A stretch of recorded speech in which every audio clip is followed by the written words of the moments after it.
ఈ బిజినెస్ ఏదైనా మీ ఊర్లో ప్రమోషన్ చేయాలంటే అది సుమన్ టీవీతోనే సాధ్యం. ఇప్పుడే సంప్రదించండి. నమస్తే, welcome to Suman TV. Nizamabad జిల్లాలో చైన్ స్నాచర్లు రోజు రోజుకి పెరిగిపోతూనే ఉన్నారు, మితిమీరిపోతా ఉన్నారు.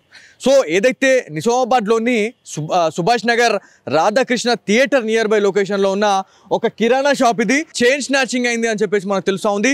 సో సందీప్కి సంబంధించిన షాప్లోనే తను సిగరెట్ తీసుకోవడానికి వచ్చారు. సిగరెట్ తీసుకున్న టైంలోనే అమౌంట్ ఇచ్చే టైంలో లేకపోతే ఇంకొక ఐటమ్ తీసుకున్న టైంలో ఎవరైతే వాళ్ళ సతీమణి అయినటువంటి రజని మెడలో నుంచి అయితే బంగారు గొలుసు లాక్కొని వెళ్ళిపోయాడు అనేది తెలుస్తూ ఉంది. సో ఇట్లాంటి ఇన్సిడెంట్లు అనేటివి ఉమ్మడి నిజామాబాద్ జిల్లా వ్యాప్తంగా సర్వసాధారణంగా జరుగుతూ ఉన్నాయి. సో మొన్నటి వరకు మనం చూసుకుంటే ఫోర్త్ టౌన్ నియర్ బై లొకేషన్లోని వినాయక్ నగర్, ఆర్యనగర్, అదేవిధంగా కొన్ని ఏరియాలలో మాత్రం చైన్ స్నాచింగ్లు అనేది చాలా వరకు జరిగినాయి. అదేవిధంగా ఇదే నియర్ బై లొకేషన్లోని న్యూ ఎన్జిఎస్ కాలనీలో కూడా సేమ్ అంతే. సో ప్రజల్ని అప్రమత్తం చేసేందుకైతే చాలా వరకు కూడా సుమన్ టీవీ ప్రయత్నం చేస్తూ ఉంది.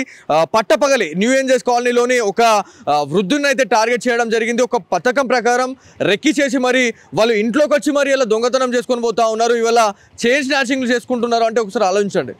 సో ఏం జరుగుతూ ఉంది నిజామాబాద్ జిల్లాలో, ఏం జరుగుతూ ఉంది? లా అండ్ ఆర్డర్ వ్యవస్థ అనేది అదుపు తప్పుతుందా అనేటట్టుగా మనకు కనిపిస్తూ ఉంది. పల్సర్ వెహికల్ పైన హెల్మెట్ పెట్టుకొని ఒక గుర్తు తెలియని దొంగ అయితే రావడం జరిగింది, చైన్ స్నాచర్. సో దీంట్లో యాక్చువల్లీ రజని మార్నింగ్ అంటే ఎర్లీ మార్నింగ్ ఎవరైతే మనకి కిరాణా షాప్ల గురించి మాట్లాడుకుంటే ఎర్లీ మార్నింగ్ వాళ్ళు వేస్తూ ఉంటారు, వాళ్ళ పని నిమిత్తం వాళ్ళు చేసుకుంటూ ఉంటారు. కాకపోతే అదే అదునుగా చూసుకొని ఎవరు లేని అంటే ఒక రెక్కి చేసి మరి ఇదంతా చైన్ స్నాచింగ్ చేసినట్టు మనకు కనిపిస్తూ ఉంది. ఎవరైతే దొండగుడు ఎవరైతే ఉన్నాడో ఇక్కడికి వచ్చిన తర్వాత బైక్ ఇక్కడ పార్క్ చేశాడండి. పార్క్ చేసిన తర్వాత ఆయన ఏదైతే చైన్ స్నాచింగ్ చేసిండో లోపలికి వెళ్ళడం జరిగింది. ఆయన కావాల్సిన ఐటమ్ ఏదైతే మనకి సిగరెట్స్ కావచ్చు ఏవైతే వాళ్ళు తీసుకోవడం జరిగింది. తీసుకున్న తర్వాత రజని అంటే తను ఎవరైతే బాధితురాలు ఎవరైతే ఉన్నారో లోపలికించి ఇట్లా మళ్ళీ కౌంటర్ దగ్గరికి వచ్చే టైంలో సడన్గా ఆ చైన్ అనేది తను లాక్కొని వెళ్ళిపోయిండు. లాక్కొని వెళ్ళిపోయిన తర్వాత బైక్ ఇక్కడ పార్క్ చేసుకున్నాడు. పకడ్బందీగా ఇదంతా చేయడం జరిగింది. సో బైక్ ఇక్కడ పెట్టిన తర్వాత ఇక్కడ మీరు ఒకసారి టైర్కి సంబంధించిన ఆనవాళ్ళు కూడా కనిపిస్తూ ఉన్నాయి. సో ఎవరు మనని పట్టుకోకుండా దొరకకుండా వెళ్ళిపోవాలని చెప్పేసి తను ఇక్కడ స్టన్ చేసి మరి ఆయన వెళ్ళిపోయాడు అనేది తెలుస్తూ ఉంది. స్కిడ్ అయినట్టు కూడా మనకు వెహికల్ కనిపిస్తూ ఉంది. ఇక్కడ నుంచి డైరెక్ట్ రాధాకృష్ణ థియేటర్, అదేవిధంగా పక్కన చూసుకుంటే మనకి ఎస్ఎఫ్ఎస్ నుంచి రైతు బజార్, గౌతమ్ నగర్, అదేవిధంగా చంద్రశేఖర్ కాలనీకి వెళ్ళే ప్రధాన రహదారులు ఉన్నాయి. అదేవిధంగా ఎస్ఎఫ్ఎస్ నుంచి మనకి ఇక్కడ రైట్ సైడ్ చూసుకుంటే జిల్లా పరిషత్. ఆయన ఎటు పోయిండు అనేది చాలా పెద్ద బిగ్ క్వశ్చన్ మార్క్ అయితే ఉంది. సో సందీప్ ఉన్నారు. సో సందీప్ మార్నింగ్ నుంచి కూడా తను చాలా వరకు ట్రై చేస్తూ ఉన్నారు. ఎక్కడ సీసీ ఫుటేజ్ దొరుకుతుంది ఏంది అనే దానిపైన అయితే తను ఉన్నాడు. ఒకసారి వారితో మాట్లాడడం అంటే ఇట్లాంటి ఇన్సిడెంట్లు జరిగిన తర్వాత ఎవరైనా కంపల్సరీ కుప్పకూలాల్సిందే. సో మీరు చెప్పండి, అసలు మార్నింగ్ ఏ టైంలో జరిగిందండి ఇదంతా? 7 to 7:30లో. సో అంటే ఇంతకుముందు ఈ ఏరియాలో ఇట్లాంటి ఏమైనా జరిగినాయా? లేదు సార్, ఇప్పటివరకు అయితే జరగలేదు. ఇక్కడ వేరే ఏరియాలలో జరిగినవి విన్నాం కానీ ఇక్కడ ఏరియాలో అయితే ఎప్పుడు జరగలేదు. సో అధికారులు వచ్చారా, పోలీస్ అధికారులు మరి ఏమంటా ఉన్నారు? మరి పట్టుకుంటామని చెప్పేసి అంటున్నారా, లేకపోతే ఏంది ఇంతగానో క్రైమ్ రేట్ పెరగడానికి గల కారణాలు ఏందని మీరు ఏమైనా అడగడం జరిగిందా? లేదు సార్, అట్లేం లేదు సార్. వాళ్ళు మేము వెంటనే కాల్ చేసినాం, చేయగానే 5 minutesలో వచ్చేసారు ఎస్ఎస్ఆర్ ఇట్లా అందరూ. కంప్లైంట్ ఆయన రాసేసుకున్నాడు, సార్ రాసేసి ఫాలోఅప్ చేస్తారు సార్. టీంని పంపించేసారు ఆల్రెడీ. సో మీరు సీసీ కెమెరా విజువల్స్ని అయితే ట్రేస్ అవుట్ చేస్తూ ఉన్నారు. ఎక్కడెక్కడ సీసీ కెమెరాస్ ఉన్నాయో మీరు చెక్ చేసుకుంటా ఉన్నారు. అంటే పోలీస్ అధికారులు ఏమంటున్నారు అంటే మేము వెతుకుతాము, మరి దొరకడు అని చెప్పేసి ఏమైనా చెప్తా ఉన్నారా లేదా? లేదు సార్, వాళ్ళ ప్రయత్నం వాళ్ళు చేస్తారు.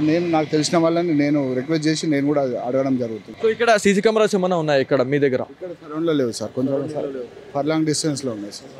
ఎస్ఎఫ్ఎస్ స్కూల్ సైడ్ చౌరస్తాలో ఉన్నాయి. సో ఇదండి మొత్తానికి నిజామాబాద్ జిల్లాలో చైన్ స్నాచర్లు రెచ్చిపోతా ఉన్నారు అనే దానికి నిదర్శనంగా చెప్పుకోవాలా. మార్నింగ్ టైంలో ఇట్లాంటి చైన్ స్నాచింగ్లు జరుగుతున్నాయంటే ఒకసారి ఆలోచించండి. అది కూడా మనము నియర్ బై అంటే నడుచుకుంటూ పోయే టైంలో లేకపోతే ఎటైనా పోయే టైంలో మనకి చైన్ స్నాచింగ్లు జరుగుతున్నాయంటే అదొకటి వేరు. లోపలికి వచ్చి మరి వాళ్ళు దొంగతనం చేసుకొని పోతా ఉన్నారు, చైన్ స్నాచింగ్ లాక్కొని వెళ్ళిపోతున్నారు, మెడల నుంచి వాళ్ళు లాక్కొని వెళ్ళిపోతున్నారు అంటే ఎంతకైనా తెగించడానికి వాళ్ళు రెడీగానే ఉన్నారు. సో ఏమైనా తేడా జరిగిందంటే వాళ్ళని చంపేసి వెళ్ళినా కూడా మనం ఆశ్చర్యపోవాల్సిన అవసరం లేదు. సో పోలీస్ అధికారులు రెస్పాండ్ కావాలా, ఏసీపీ స్థాయి అధికారులు ఇలాంటి కేసులపైన ఒక దర్యాప్తు అయితే చేపట్టాలా, ఒక ప్రత్యేక దృష్టిని పెట్టాలని చెప్పేసి సుమన్ టీవీ తరపున కోరుతా ఉన్నాము. వీళ్ళ సతీమణి అయినటువంటి రజనీతోనే ఒకసారి మనం మాట్లాడే ప్రయత్నం చేద్దాం. రజనీ గారు ఉన్నారు, ఒకసారి వారితో మాట్లాడడం. అసలు అమ్మ ఏ టైంకి మీరు షాప్ తీయడం జరిగింది, అసలు ఎట్లా ఉన్నాడు ఆ వ్యక్తి, చూడడానికి ఎట్లా ఉన్నాడు, అసలు తెలుగే మాట్లాడుతున్నాడా, హిందీ మాట్లాడుతూ ఉన్నాడా అనేది కూడా చాలా పెద్ద క్వశ్చన్ ఉంటుంది. సో ఎట్లా ఉన్నాడు ఆయన చూస్తే మీకు? స్మార్ట్గానే ఉన్నాడు, దొంగలా మాత్రం లేడు. హెల్మెట్ తీసుకొని వచ్చిండు, బైక్ ఆన్లానే ఉంది కానీ నేను అంతా గమనించలే. వచ్చి ఎడిషన్ ఉందా అని అడిగిండు, ఉంది అని నేను ఎప్పటిలాగా కస్టమర్కి తీసిచ్చినట్టు తీసిచ్చాను. సరే అగ్గిపెట్టే అన్నాడు, ఇచ్చాను. తాగాడు, పక్క షట్టర్ మాది, అది మా సార్ది షాపు, అక్కడ స్మోకింగ్ చేసిండు. వచ్చి సెంటర్ ఫ్రెష్ ఉందా అని అడిగిండు, సరే ఉంది అని 2 తీసిచ్చాడు. 2 రూపీస్ కూడా ఇచ్చేసాడు. సరే తర్వాత చిన్న థమ్స్అప్ ఉందా అని అడిగాడు, సరే ఉంది అని ఫ్రిడ్జ్లో నుంచి తీసుకొచ్చి అక్కడ పెట్టా. సరే అని 20 రూపీస్ ఇచ్చిండు. నేను వంగలేను కూడా, అసలు ఇట్లా తీసి ఇట్ల లోపు ఇక్కడ నుంచి లాగేసిండు. నేను టక్కన డ్రా పక్క నుంచి వెళ్ళి నా గొలుసు అని ఒర్రి అతన్ని స్వెటర్ లాగిన, నన్ను కింద పడేసి ఉరికెళ్ళిండు. ఇక స్పీడు అక్కడ చూసే వాళ్ళు చూస్తున్నారు కానీ మేము భార్య భర్తలు ఫ్యామిలీ ఇదేమో అని వాళ్ళు అనుకుంటారు. నేను దొంగ అని అరిస్తే బాగుంటుండే, కానీ నేను గొలుసు అని అరుస్తున్నా. నేను వాళ్ళకి అర్థం కాలే, ఆల్రెడీ వెళ్ళిపోయింది. ఇక ఇంతకుముందు ఎప్పుడన్నా మీ షాప్ వచ్చినట్టు ఏమన్నా ఒక గుర్తేమన్నా ఉందా? ఏమేమన్నా? లేదు ఇప్పుడే ఫస్ట్ కానీ చూస్తే మాత్రం గుర్తుపడతాను, పక్కా గుర్తుపడతాను. బైక్ తీసుకొని వచ్చిండు, పల్సర్ వెహికల్ తీసుకొని వచ్చిండు అని అంటున్నారు. ఆ హెల్మెట్ అంటే పెట్టుకునే ఉందా లేకపోతే తీసేసిండు అతను? ఉంది మొత్తం. అదేంది సిగరెట్ పట్టడానికి సగమే తీసిండు, మొత్తం కూడా తీయలేడు. సగం తీసి పట్టిండా.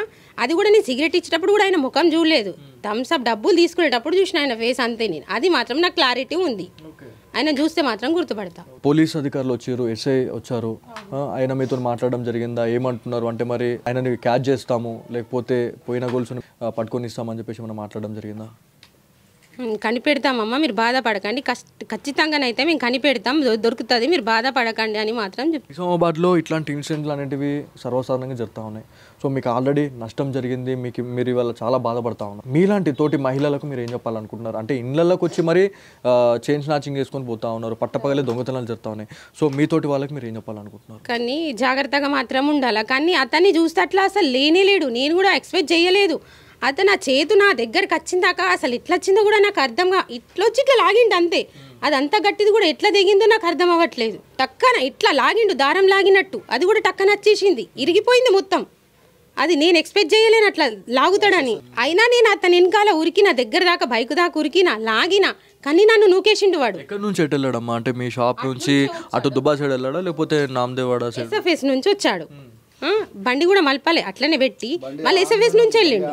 ఎంత ఉండొచ్చు అంటే అప్రాక్సిమేట్లీ అతని ఏజ్ ఎంత ఉంటుంది అనేది ఏమైనా గెస్ ఏమైనా చేయగలరు? ఉంటుంది, 35 ఉంటుంది కంపల్సరీ. సో ఇదండి మొత్తానికి ఉమ్మడి నిజామాబాద్ జిల్లా వ్యాప్తంగా చాలా రకాలైనటువంటి ఇన్సిడెంట్లు జరుగుతూ ఉన్నాయి. మెయిన్గా అంటే పట్టపగలే దొంగతనాలు జరుగుతూ ఉన్నాయి, నిలువు దోపిడీ చేస్తూ ఉన్నారు, చైన్ స్నాచింగ్స్. ఇవన్నీ నిజంగా చెప్పాలంటే ఒక రెక్కి చేసి పథకం ప్రకారం చేస్తూ ఉన్నారు. అంటే ఎవరైతే దుండగుడు వచ్చినవాడు ఎవడైతే ఉన్నాడో అతను పల్సర్ వెహికల్ తీసుకొని వచ్చి షాప్ ముంగడ పెట్టిన తర్వాత బంద్ చేయకుండా తను వచ్చి సిగరెట్స్ తీసుకోవడము, ఇంకో ఏదేదో తీసుకోవడము, థమ్స్అప్ ఇవ్వండి అని చెప్పేసి అనడము, అన్న టైంలోనే అసలు ఫ్రాక్షన్ ఆఫ్ సెకండ్స్లో చైన్ స్నాచింగ్ చేసేసి వెళ్ళిపోయాడు ఆయన. తను ఎవరైతే రజనీ చాలా వరకు కూడా కౌంటర్ నుంచి వచ్చి పట్టుకునే టైంలో తోసేసి వెళ్ళిపోయాడంటే మీరు ఆలోచించండి. అది కూడా 7 నుంచి 7:30 టైంలో చాలా క్రౌడీగా ఉండే ప్లేస్ ఇది Subhash Nagar. So Radhakrishna theatre near by location, ఆ వ్యాపార సముదాయాలు ఉంటాయి. ఇంత ఉండగా కూడా వాళ్ళు ఇంత రెచ్చిపోతున్నారంటే ఒకసారి ఆలోచించండి.